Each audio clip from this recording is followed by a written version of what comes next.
और कोई भी मनुष्य राजयोग सिखलाए नहीं सकते हैं, जबकि भगवान ने सिखलाया है। शुरू ही भगवान ने किया है, और जो भगवान है निराकार, तो मनुष्य कोई भी नहीं सिखलाते हैं। तुम्हारी आत्मा सिखलाती है, समझा ना। तुम ऐसे भी कहेंगे कि हमारी जो आत्मा है,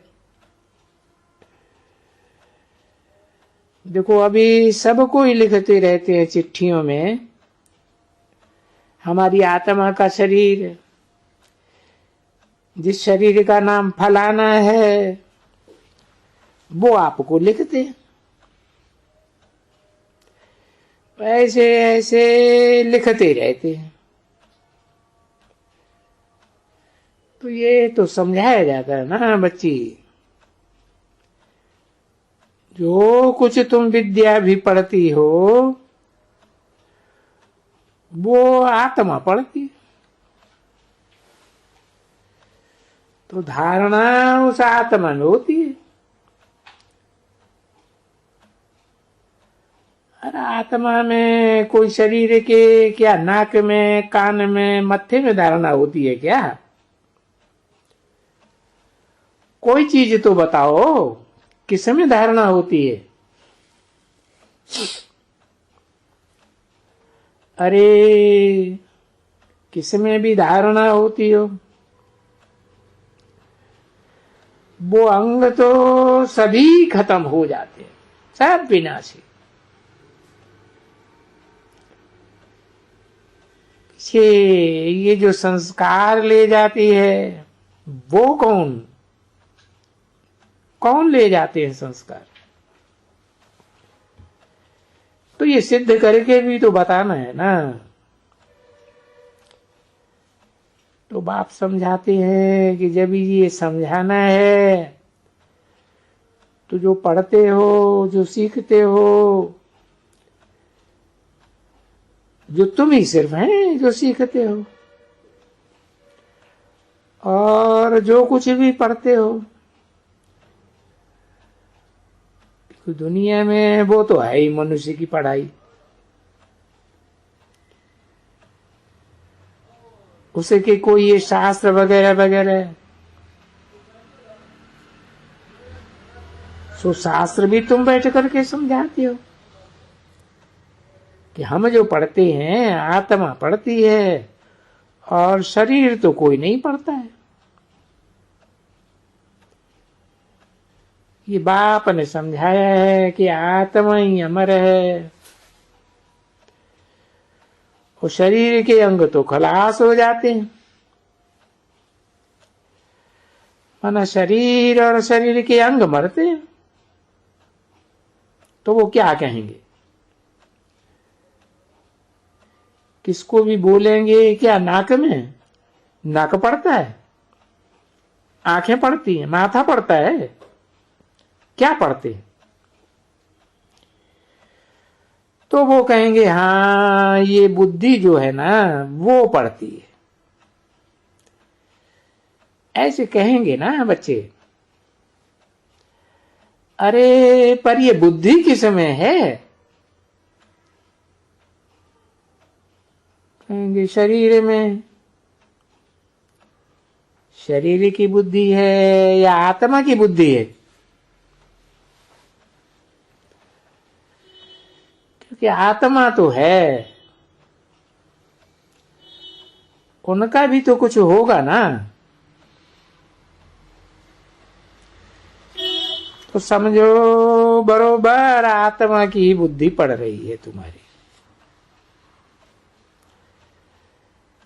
तो पतित भी बुद्धि बनती है, तो पावन भी बुद्धि बनती है।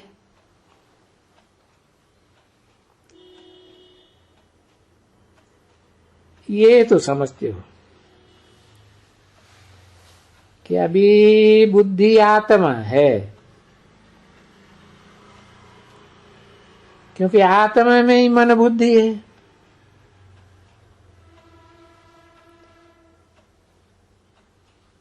तो फिर आत्मा ही कहो ना सभी। तो हमारी आत्मा पतित है, ऐसे भी कहेंगे ना। हमारी जो आत्मा है ना, जो आत्मा शरीर में है, सो इस समय में पतित है। इसलिए बुलाते हैं, ये हमारी आत्मा को पावन बनाने वाले। क्योंकि बाप ने समझाया ना कि आत्मा ही गोल्डन एज है, तो फिर शरीर भी गोल्डन एज। आत्मा आयरन एज तो शरीर भी आयरन एज। तो मुख्य तो प्रिंसिपल तो होती है आत्मा। तो ऐसे ऐसे जो टॉपिक्स किसको कहते हो कि आज फलानी टॉपिक पर और आज सब फलानी टॉपिक पर, तो जो जो अच्छे अच्छे बच्चे हैं, जो अच्छी तरह से टॉपिक समझा सकते हैं और वो टॉपिक्स बुद्धि में अच्छी तरह रखते हैं, वो सभी अपनी एक एक टॉपिक उठाए लेवे कि हम ये सब बाबा ने हमको ये समझाया है और समझा रहे हैं, ये कहेंगे हमने बाबा को तो जान लिया। उस बाबा ने तो हमको बहुत समझाया है कि अपन को भी समझाया है और रचना के आदि मध्यंतों को भी समझाया है। 20/12/1968 की प्रातः क्लास का तीसरा पेज।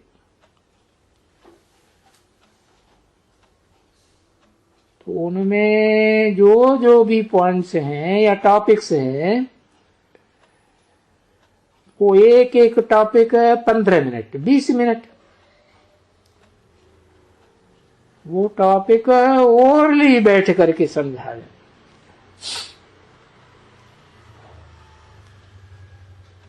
क्योंकि वहां पढ़ने की बात नहीं है,